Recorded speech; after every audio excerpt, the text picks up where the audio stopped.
নমস্কার বন্ধুরা, অভিনব চৈতিস ব্লগে তোমাদের সবাইকে আবার একবার স্বাগত জানিয়ে আজকে নতুন আর একটা ব্লগ শুরু করছি।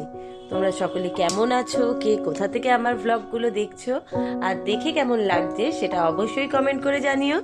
ভালো লাগলে লাইক করো, বন্ধু বান্ধবের সঙ্গে শেয়ার করো।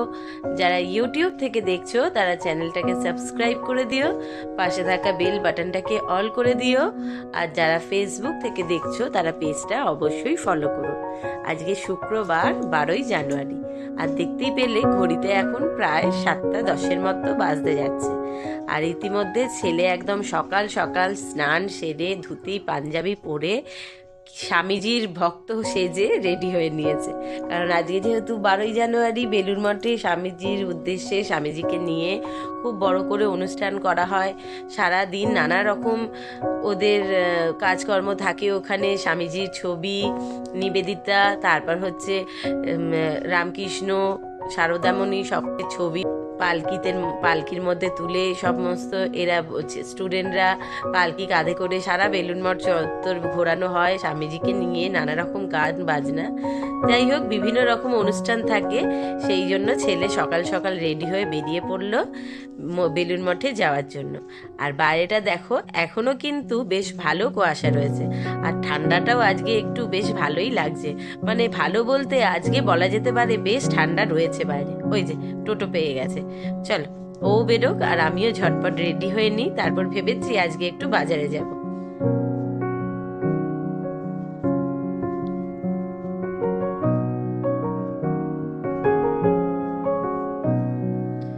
রেডি হয়ে বেরিয়ে পড়েছিলাম বাজারের জন্য। বাজারও মোটামুটি যা নেবার ছিল সমস্ত কিছুই করা হয়ে গেছে। আর বাড়ি ফেরবার পথে যেহেতু সিগনালে আটকে গেলাম, তাই জন্য দেখি পাশেই এরকম চৌরাস্তার মুখে বিভিন্ন রকমারি ফুলের গাছ নিয়ে একজন দাদা সারা বছরই বসেন। আর এই শীতের সময়তে তো দারুণ দারুণ মানে রংবাহারি ফুল, এত সুন্দর কালার, মানে চতুর্দিকটা দেখলে দেখো চোখ আর মন দুটোই যেন শান্তি পাবে। তো ফুলগুলো দেখতে দেখতে মনে করলাম তোমাদেরকেও একটুখানি দেখাই। এই দাদার কাছে বিভিন্ন রকম ফুলের গাছ পাওয়া যায়। ফুল না, অনেক সময়তে ছোটোখাটো সবজির গাছও পাওয়া যায়, যেমন লঙ্কা গাছ, কেউ কখনো সখনো দেখি লেবুর গাছ, এরকম। এছাড়া বাদবাকি ফুল, মাটি, সার এইসব নিয়েই সারা বছর বসেন। বাড়ি ফিরে ঝটপট একটুখানি চা জলখাবারটা খেয়ে সেরে নিলাম। বাড়িতে ঢুকেই আজকে দাদা বলল ঝটপট মুড়ি মাখিয়ে ফেলো, জলখাবারে মুড়ি খাওয়া হবে। তো মুড়ি, চানাচুর, শশা, একটুখানি ঝুরি ভাজা, বাদাম, নারকোল, টমেটো, ধনেপাতা সমস্ত কিছু দিয়ে, একটু চাট মশলা দিয়ে ভালোভাবে ছোলা ভেজানো ছিল সেই দিয়ে মুড়িটাকে মাখিয়ে খেয়ে নিয়েছি। চা করে খাওয়া হয়ে গেছে। আর এই যে বাজারগুলো যেগুলো এনেছিলাম সেগুলো এখন ব্যাগ থেকে ঢেলে ফেলছি, দিয়ে ধুয়ে বেছে গুছিয়ে সব পরিষ্কার করে রাখবো। তারপর বাজার থেকে যা মাছ মাংস আনা হয়েছে সেগুলো ধোবো। এই যে আজকে বাজার থেকে দু রকম এনেছি, মাছও এনেছি মাংসও এনেছি। আগামীকাল যেহেতু শনিবার, তো শনিবার তো আমরা নিরামিষ খাই, তো সেই জন্য মনে করলাম আজকে যখন বাজারে এসছি, আর সবচেয়ে বড় কথা বাজারে এসছি এই কারণে, কারণ অনেক দিন ধরেই তোমাদের দাদা বলছে যে তোপসে মাছটা দেখতে পাচ্ছি না। এই ঠান্ডার সময়তে তোপসে মাছের ফ্রাই হোক বা ভেটকি মাছের যে কোনো ভাজাভুজি জিনিস ফ্রাই হলে কিন্তু করে খেতে ভালো লাগে। সে মাছের ফ্রাই হলে তো সব থেকে বেশি পছন্দের। তো সেই জন্যই মেন উদ্দেশ্যে গেছিলাম। তো আমি বলেছিলাম যে যদি তোপসে মাছ বা ভেটকি মাছ কোনোটাই না পাই, তো কিছু নয় তো লোটে মাছও নিয়ে আসবো। যদিও তোমাদের দাদা লোটে মাছটা একেবারেই পছন্দ করে না। ইদানিংকালে মাঝে মধ্যে একটু জোর করলে লোটে মাছের ঝুড়োটা একটু আধটু খায়, না হলে লোটে মাছটা খুব একটা খেতে চায় না। আর আমি আর ছেলে কিন্তু ভীষণ ভালোবাসি, অবশ্য ঝুড়োই ভালোবাসি, এছাড়া অন্য কিছু না। তো যাই হোক আজকে তোপসে মাছ পেয়েছি, সেই জন্য নিয়ে এসেছি। ওগুলোকে ধুয়ে বেছে নিই। আর রয়েছে চিকেন। দাদা বললো যে তোপসে মাছ নেওয়া হচ্ছে যখন, তখন আলাদা করে ডাল ভাত করবার দরকার নেই, চিকেন কষা, ফ্রাইড রাইস আর তোপসে মাছের ফ্রাই হবে। তো জলখাবার খাওয়া হয়ে গেছিল বলে ঝটপট রান্নার কাজে লেগে পড়লাম। আর আজকে বাজারে যাওয়ার আগেই একদম ছেলে বেরিয়ে যাওয়ার পর স্নান সেরে মোটামুটি কাজ ঘরে যা যা ছিল, বিশেষ করে পুজো করার কাজ সেরে বেরিয়েছিলাম। এদিকে মাছ মাংস দুটো দুটো ধুয়ে বেছে পরিষ্কার করে নিয়েছি, দুটোকেই এবার অল্প অল্প করে ম্যারিনেট করে নেব। দেখতেই পেলে জারের মধ্যে একটু পুদিনা পাতা, একটু কাঁচা লঙ্কা, একটু রসুন, কিছুটা গোলমরিচ গুঁড়ো দিয়ে একটা পেস্ট করেছিলাম, আর সেটাকেই এখন মাছের মধ্যে দিয়ে দিলাম। আর দিয়ে দিলাম স্বাদ মতো লবণ, পাতিলেবুর রস, আর আবার একটু গোলমরিচের গুঁড়ো। এই দিয়ে ভালোভাবে মাছগুলোকে মাখিয়ে নিই। মোটামুটি যতক্ষণ মাংসর জোগাড় হবে, রাইস হবে, মাংস হবে, ততক্ষণ মাছটা ম্যারিনেট করা থাক। খাবার আগে ব্যাটারটাকে গুলে ঝটপট ভেজে নেবো।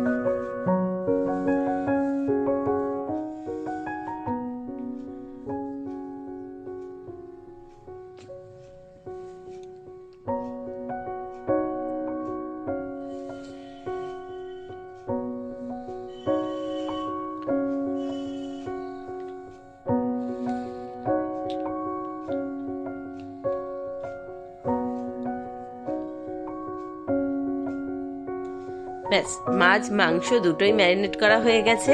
মাংসটাকেও একটু দই, একটু লবণ, একটু তেল, আর একটু লঙ্কার গুঁড়ো, আর একটু রসুন বাটা দিয়ে ম্যারিনেট করে রেখেছি। এবার ঝটপট মাংসের জোগাড় করব। আর ওদিকে ভাতের জলটাও ফুটতে বসিয়ে দিয়েছি। সেই চালটাকেও, এগুলো ধোয়ার সময়তে চালটাও আগে ধুয়ে ভিজিয়ে রেখেছিলাম। ভাতের জলটা মোটামুটি গরম হয়ে এসছে, একটু ফুটে গেলেই রাইসের ভাতটা বসিয়ে দেবো। এখানে কিছুটা কড়াইশুঁটি ছাড়িয়ে রেখেছি রাইসে দেবার জন্য, আর বাদ বাকি সবজিগুলো সব আস্তে আস্তে কেটে নেব। এই যে জলটা মোটামুটি হালকা হালকা গরম হয়েছে, আর একটু ফুটে গেলেই চালটা ঢেলে দেবো। ভাত বসিয়ে নেওয়া হয়ে গেছে, আর তারই মধ্যে কড়াইশুঁটিগুলোও দিয়ে দিলাম। এবার সবজিগুলো কেটে রেখেছি, ঝটপট সবজি, কাজু, কিশমিশ, সেগুলো সব আস্তে আস্তে ভেজে নেব। এই যে এখানে বিনস, গাজর, ক্যাপসিকাম সব রকম রয়েছে, আর একটুখানি কিছুটা কাজু বাদাম ধুয়ে রেখেছি একটু জল ঝরিয়ে, সেটাকে ঘিয়ে ভাজবো। আর কিছুটা কিশমিশও ধুয়ে জল ঝরিয়ে রেখে দিয়েছি। এই যে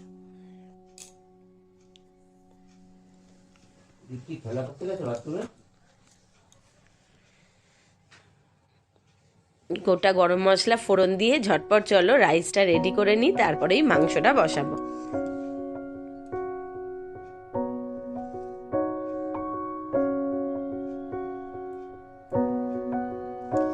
ভাতটা হয়ে গেছে, ফ্যান ঝাড়িয়ে দিয়েছি। এবার ভাতটা একটুখানি এখনো বেশ ভালোই গরম আছে, ধোয়া উঠছে। এই অবস্থাতেই ভাতে স্বাদ মতো একটু মিষ্টি দিয়ে দিলাম, আর সবজিগুলো ভেজে সব ঢেলে দিয়েছি। আর এদিকে মাংসর জন্য পেঁয়াজ, রসুন, আদা সমস্ত মশলা করে একদম তেল গরম হতেই মশলা দিয়ে দিয়েছি। ভালোভাবে মশলাটা কষিয়ে নিয়ে তারপর চিকেন তো ম্যারিনেট করা আছে, মোটামুটি 15-20 মিনিট মতো সময় লাগবে, বা বড় জোর আধ ঘন্টা। ততক্ষণে আশা করি অন্যান্য কাজগুলোও হয়ে যাবে। বিশেষ করে মাছটা তো ম্যারিনেট করাই আছে, মাংসটা বসিয়ে নিয়ে তারপর মাছের জন্য ব্যাটারটা তৈরি করব। পেঁয়াজ রসুন ভালো করে কষানো হয়ে গেছে, মানে ভালোভাবে ভেজে হালকা লাল হয়ে গেছিল। আর তার উপর দিয়ে দিলাম আদাটা, পরিমাণ মতো গ্রেট করা আদা দিয়ে দিয়েছি। আদাটাকে সঙ্গে ভালোভাবে মশলাটাকে একটু মিনিট 5 মতো নেড়ে চেড়ে তারপর চিকেনটা দেব। চিকেনটা যেহেতু লবণ, দই সব রকমই আছে, আর দেওয়ার সঙ্গে সঙ্গে জল ছাড়তে শুরু করবে, তাই জন্য আগে ভালোভাবে হাই ফ্লেমে পেঁয়াজ, আদা, রসুনের মশলাটা একটু হালকা লাল করে ভেজে রেডি করে নিলাম। আর গোটা গরম মশলা, গোটা তেজপাতা তো দেয়াই ছিল। আর এখন মাংসের মধ্যে দেখতেই পাচ্ছ কয়েক কোয়া বেশ গোটা রসুন ছাড়িয়ে রেখেছি, আর বড় সাইজের একটা পেঁয়াজও 4-6 ফালা করে রেখে দিয়েছি। এটাও কষার সঙ্গে দিলে বেশ পরে খেতে ভালো লাগে। এই পেঁয়াজ রসুন কোনোটাই গলে যায় না, একটু গোটা গোটাই থাকে। খাবার সময় ওগুলো মেখে ভাতের সঙ্গে খেতে কিন্তু দারুণ লাগে।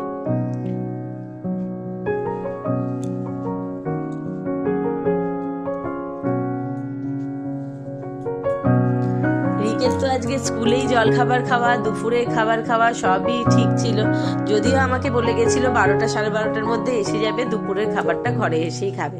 সেই জন্যেই এত রকম তোড়জোড়। তারপর বেলায় ফোন করতে বলছে যে না মা, মহারাজ বলছেন এখান থেকে খাবার খেয়ে যেতে। সকালবেলা টিফিন তো 9টার মধ্যে খাওয়া হয়ে গেছে, দুপুরের খাবারটাও খেয়ে যেতে। তো ও বলল যে যেহেতু রিক কখনোই একদমই আসলে কোনো রকম খিচুড়ি রিক খেতে একেবারে ভালোবাসে না। খিচুড়ির একটা আলাদা ফ্লেভার আছে, ওটাও একদম সহ্য করতে পারে না। এই জন্য ভালো চালের পায়েসও খুব একটা খেতে পছন্দ করে না। অল্প সামান্য খায় না যে তা না, কিন্তু সেভাবে ভালোবেসে খায় না।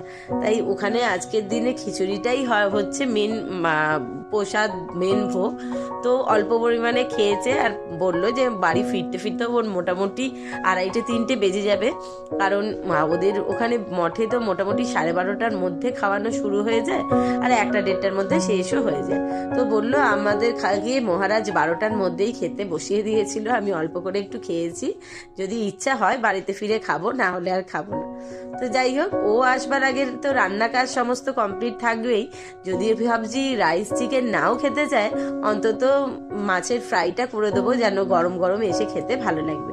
এবার দেখা যাক ও কতক্ষণ আসে, কি বলে। যদি খিদে থাকে বা ইচ্ছা হয় তাহলে তো খাবার রইলই, খেয়ে নেবে। আর একান্ত যদি না খেতে চায় তখন ফিশ ফ্রাইটা খাবে। তখন ওর খাবারটা ভেবেছি রেখে দেবো, রাত্রিবেলা বা সন্ধেবেলা যদি খায় তখন গরম করে ওকে দিয়ে দেবো। মোটামুটি চিকেনটা মশলার সঙ্গে কষানো বেশ হয়েছে, একটু একটু এবার জল দিয়ে কষাতে হবে, কারণ মশলাটা একেবারে শুকনো হয়ে গেছে।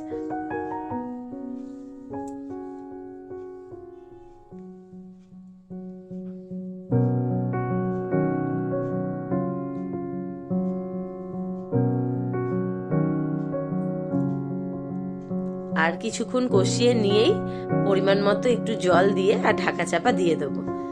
তাহলে চিকেনটা তাড়াতাড়ি সেদ্ধ তো হয়ে যাবেই, তাহলে গ্রেভিটা একটুখানি ঘন হবে আর খেতেও ভালো লাগবে। এখানে মাছের জন্য ব্যাটারটা বানাবো বলে দেখো বেশ কিছুটা নিয়েছি। 1 চামচ মতো বাটার আর বেকিং পাউডার, বেকিং সোডা, লবণ, আদা বাটা, রসুন বাটা আর গোলমরিচ, আর একটা ডিম রেখেছি, ওটাও ভেঙে দিয়ে দেবো। আর তার সঙ্গে পরিমাণ মতো ময়দা আর কর্নফ্লাওয়ার দিয়ে মোটামুটি খুব মোটাও নয় আর একেবারে পাতলাও নয়, মিডিয়াম মাপের একটা মোটামুটি ব্যাটার বানিয়ে নেব। এই ব্যাটারটা দিয়েই মাছের ফ্রাইটা করব।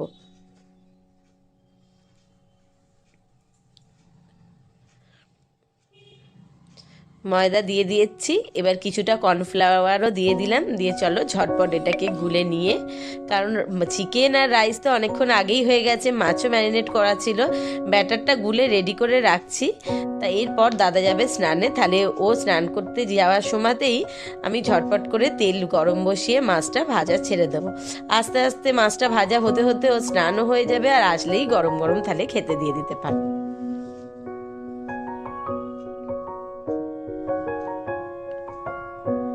তেল গরম বসিয়ে দিয়েছি, দাদাও এসে গেছে স্নান করে। এবার ওকে ওর মাছটা ভাজা ছেড়ে দিয়ে ঝটপট চলো ওকে আগে খেতে দিয়ে দিই। আর রিকও এসে গেছে, রিকও এসে বলল মা আমারও খিদে পেয়েছে, তুমি একেবারেই ঝটপট করে বাড়ো, একসঙ্গে খেতে বসবো। তো ছেলের আর দাদা দুজনের খাবারই একসঙ্গে বাড়বো। আগে মাছগুলো চলো ঝটপট ভেজে নিই, দিয়ে গরম গরম খাবার বেড়ে আর সার্ভ করে দেবো।